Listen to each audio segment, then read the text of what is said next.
In this problem, we are asked to determine which of the following statements are true.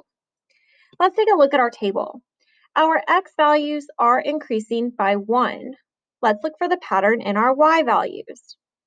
So f of x goes from 3 to 0, so that's minus 3. Then from 0 to 3 is plus 3, so we see that turn. 3 to 12 is plus 9, and 12 to 27 is plus 15. It is definitely not a linear function since our first difference is not constant. Let's take a look for a second difference. So negative 3 to positive 3 is plus 6, 3 to 9 is plus 6, 9 to 15 is plus 6. We can conclude that f of x is a quadratic function with a second difference of plus 6. Now that we know it's a quadratic function, let's evaluate our statements to determine if they're true or false. Our first statement says the vertex is the x-intercept at 2, 0. When I look in the table, I see the symmetry of the 3's around the ordered pair 2, 0. So that is the vertex and it is the x-intercept.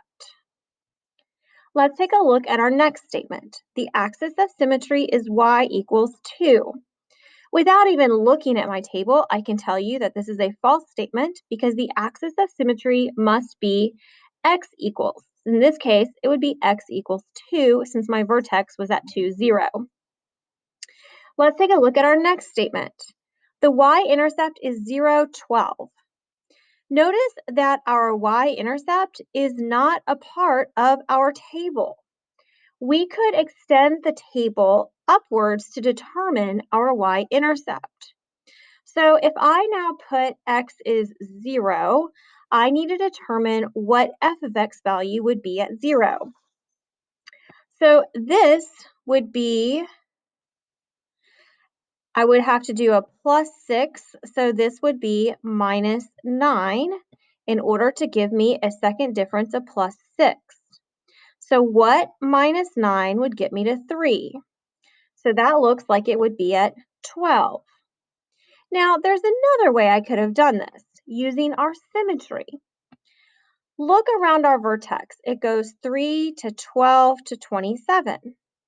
That will have the same symmetry going up the table, 3 to 12 to 27. So I could easily back the table up to find my y-intercept and my value at x equals negative 1. So the y-intercept is 0, 12. The minimum value is y equals 0. Our vertex is a minimum because 0 is the lowest value that this function will achieve. So this is a true statement.